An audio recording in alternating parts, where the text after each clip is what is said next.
In this episode, we're going to visit the FreedHearts Inbox and answer 3 tough questions that affirming people really wrestle with. We are gaslighted with these, manipulated, but you know what? They're false at their very core, and they do have answers that bring us peace and clarity. So let's get into this. Would it be okay if I were to tell you that I am afraid someday? So I call you up and you call me down. Would it be okay? Well, hello and welcome to the FreedHearts podcast. We're so excited you're here. We're always so excited you're here. Oh my gosh, we are so excited you're here. Yay! Hey, that's your voice before I actually say your name. We don't get that usually. It's true. This is Robert Cottrell. I'm here as always with Susan Cottrell. And we are so glad you're here. As always, subscribe, share, and support if you can, and connect with us. If we're going to visit the FreedHearts Inbox today, and if you have questions, please email us. You could reach us at podcast@freedhearts.org, and we're going to address some questions here. But I want to say that you do a very select amount of personal counseling with individuals that often deal with stuff like this. Yep. It's really select and it's very limited. If you're interested in that as an individual, as a couple, whatever, just email us at hello@freedhearts.org or on the website freedhearts.org. You can see a little thing about reach out to Susan for counseling. So I want to put that out there. Again, today we visit the FreedHearts Inbox. You've got mail. Hey, that's a shout out to all my AOL friends out there. I was talking to someone the other day. I got it. Wow. Yes, I still have an AOL email address. Don't laugh at me. Laugh at me. I'm quietly. laughing with you, honey. Yeah, I know. I hear you. I don't believe that. But we are going to visit the FreedHearts Inbox. And again, don't forget to email us if you have questions or suggestions. And we're going to answer 3 kind of big, tough questions today. They're tough because people wrestle with them because they're these questions, these statements are used in a gaslighting, manipulative way by the non-affirming church and by family and friends who are non-affirming. We hear them a lot from people, but one listener asked all 3. So we just wanted to share her email. And first of all, I'm sorry. Yes. I'll tell you what, I'll read the email. Okay. And then you can respond. Yeah. Yep. Yep. Perfect. Is that good? That's great. You sure? That's good. I love your voice. I don't want to delay people from hearing. We're perfect here. This is great. You're perfect. Okay. So this listener says, first of all, I want to express my sincere appreciation for the tremendous effort you put into your podcast. It has really helped me out of the dark several times. I've listened to most, but not all of your podcasts, so perhaps these topics are covered already, but in case they aren't, I'd be quite interested in your input. These particular issues are prevalent in some members of my family, and it's very difficult to deal with this. Thanks ever so much for listening. And then she asks 3 great questions, and we'll deal with those one at a time. Yeah? Yep. The first thing she asks is, how did the practice of conversion therapy evolve? Back up just a minute. We do have an entire episode that's dedicated to conversion therapy. The big lie, which is it's ever worked, and the dirty little secret, which means that the bands don't cover church programs. They don't want you to know that. I'm sure you'll get into that. But her question is, so go back and listen to that entire episode if you want some more details on this. But she asks, how did the practice of conversion therapy evolve? And is there a difference between it and what is often referred to as, quote, religious counseling, i.e. going to your church's minister or pastor for spiritual counseling who actually don't have adequate professional training? So you have an answer? Yeah. Really? Yes. Because that's really a great and scary question. It is. Well, conversion therapy or ex-gay therapy actually emerged from the name it and claim it movement. Wow. Yeah. Remember that whole, you pray and God is obligated to do it because you're throwing God's promises back in God's face. You know that? And so because you're quoting scripture, you've got God dead to rights. Yeah, God is now obligated to you. I mean, that's taught. Whacked. Yeah. It's whacked. And that's the basic idea behind name it and claim it. And during this time, some men, gay men, said, what if we use name it and claim it to make people straight? Or words to that effect. So they did. So they tried and they grew and they got money and nobody became straight. 37 years this went on and nobody got straight. And this is through Exodus International. And Alan Chambers, who was the last president of Exodus and closed it down in 2013, apologized for the damage because, he said nobody got straight. But it was too late. The damage was done. This was the longest, most concentrated experiment to change human, sexuality or gender identity. And it was an abject failure, a failure that hurt.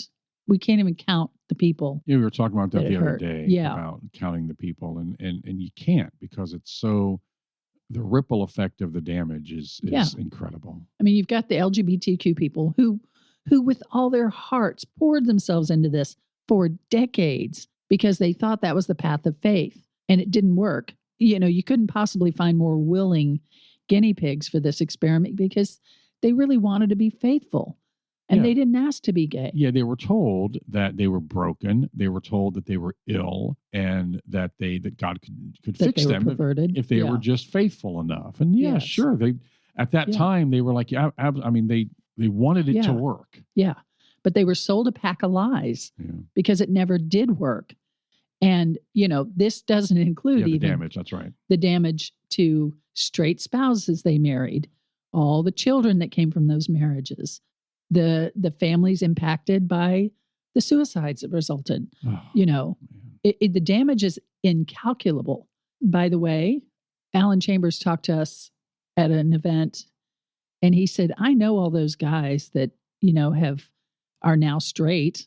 They're not straight. Well, that's the thing. They just went back in the closet. Yeah, and that's, again, we got into that in great detail in our episode about conversion therapy a few back. And the big lie is that it works. It doesn't work. Even the, quote, success stories, they all say that they still struggle with same-sex attraction. Well, you're still, in other words, they're still gay. Right. That's right. So they may have chosen to, under pressure and guilt and spiritual guilt and false teachings, all right, I'm gonna live a straight lifestyle, and I'm gonna just push down those feelings. I know, I'll get married, that'll work. I know, we'll have children, that'll work. Right. Oh my gosh, but it doesn't work. It never has, and it won't, because that's not how things work. It's not how sexuality works. That's right. That's right. And there's a great movie called Pray Away on Netflix that will really show you the seedy underbelly of this whole machine,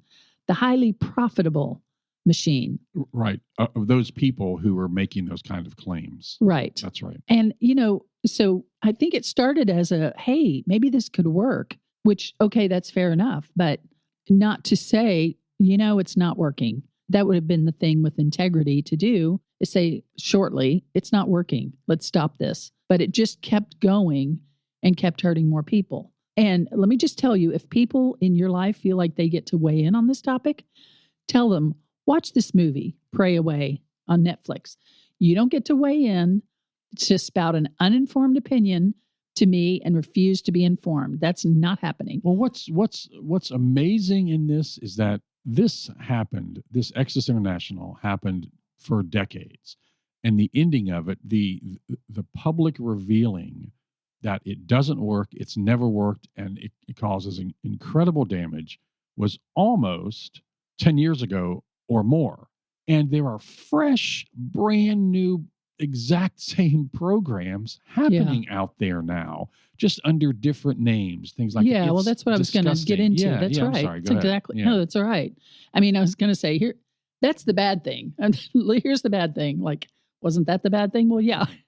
But this is the sinewy shadows of the bad thing. And that is just what you said, Rob, that it continues today. And you would think that when they shut Exodus down in 2013 because it doesn't work, and they issued apologies for damage that they couldn't fix, that the purveyors of this therapy would say, oh, I guess we were wrong. Okay. No, but instead it slithered off behind closed doors of pastors' offices. As the writer pointed out, pastors who are not qualified at all and not trained. They're not trained in sexuality, and they have no accountability at all for anything they teach. And it slithered off into church camps designed for this purpose. And, they just create a camp for troubled teens or some such thing. because the profitability is still there. And don't misunderstand that this is a business. Ex-gay therapy is a business. You know, and she our listener wrote, what's the difference? Is there a difference between it, conversion therapy, and this counseling? No, there's not a difference. The difference, no, I mean, there's not. It's the Right. same awful, dangerous, damaging, deadly, false teaching. right. And what you need to understand is that, and I applaud and celebrate every conversion therapy ban that happens. Yeah. But please, listeners, and please spread this message out there that the vast majority of conversion therapy happens under this religious umbrella in troubled teen camps and youth programs and weekend getaways to handle your difficult child, Right. that kind of thing. And those, every single one of those are protected. There's a religious exemption on every single ban that's out there. Yeah. So while we celebrate the fact that professional therapists can no longer do this in areas where they have bans, and we celebrate the fact that those bans bring to light this in some way, please don't forget that the vast majority of this awful teaching happens under programs that are protected by that religious exemption. So it's is really the same unconscionable. thing. That's right. It Yeah. is. Yeah. We've not protected our children. We've thrown them under the bus. And get the picture of it, that these parents have been so conditioned against the LGBTQ community that they're willing to do anything to fix their child. I mean, the first fix in quotes, the first question should be, why would parents send their kids? Well, they don't really understand the damage that's happening. And there's abusive damage, isolation in cells, physical abuse.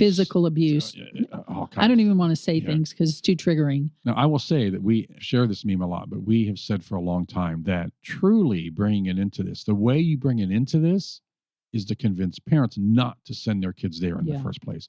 That it's so disgusting, that it's so awful, that even if they don't understand and don't agree and think that's a lifestyle, whatever it is, they would never do this kind of thing to their child.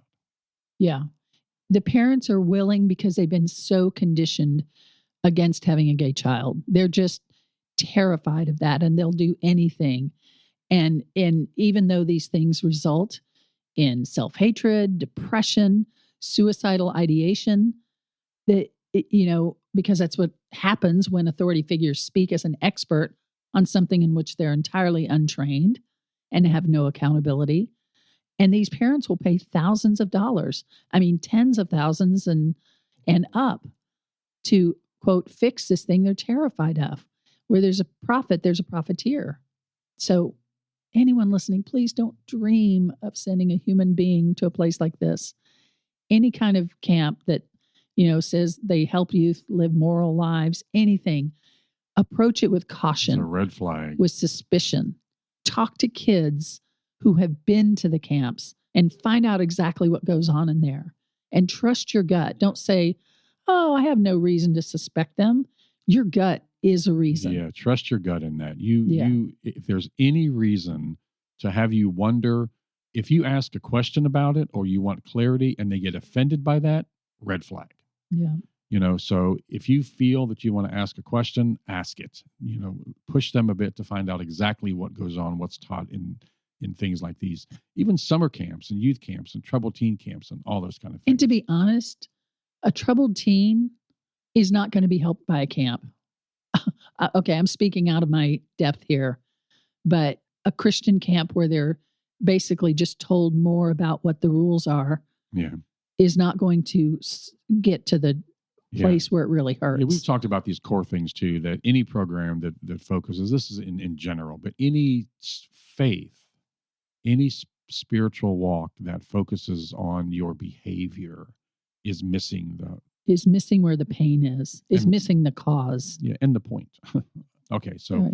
What was the next question? I'm about to get to it. Yep. So thank you. And we'll continue with our second question. Again, we hear these from a lot of people. She put them all in one email, so we're sharing this one. But what is the origin of the religious belief that homosexuality is a, quote, lifestyle choice? And why is that belief so hard for people to let go of? Okay. That's a really great question. The lifestyle choice, the reason you call it a lifestyle choice. I don't know really how it originated exactly, but I do know that the reason you call it that is to reduce it. It's like smoking. It's something containable. Because if it's a choice, by golly, then choose differently. Right. And lifestyle. And go clean up your room while you're at it. Yeah, the word lifestyle diminishes what it is, first of all. And the word choice gives the false impression that you actually chose it. You chose it. Yeah. And if you chose it, then you can choose to not. Right. And there are plenty of lifestyles. And it has nothing to do, as Peggy Campolo said, what kind of heterosexual lifestyle are you talking about? Is it Madonna or Mother Teresa? Those are both heterosexual, but different lifestyle choices. I like Madonna. I love Madonna too. I like Mother Teresa. She just has a different, too. I know. She just has a different lifestyle choice but that's not the same as being hetero or being gay. Yeah. Those are not lifestyle choices, period. Okay. But it's powerful marketing because it allows you to separate being gay or trans or whatever from the person who is that. But as any gay person will tell you, this is who I am. I can no more be straight than you can be gay, Dad.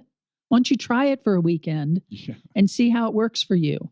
In fact, without even doing anything, Dad could just go sit in a coffee shop and just look at men and imagine making one of them his boyfriend, right? See? Exactly. You can't even really think about it because it's not who you are. Yeah. I mean, I wasn't doing that I was just saying, absolutely. Yeah. And so, if Dad can do that, even for a half an hour, then he might be able to say, okay, I see what you're saying, son. You know what? Tell us, why is this such an important thing, this lifestyle choice thing, such an important thing? People love to use this, religious people, and they resist changing it because if this is just who you are, then I guess I will have to rethink my theology.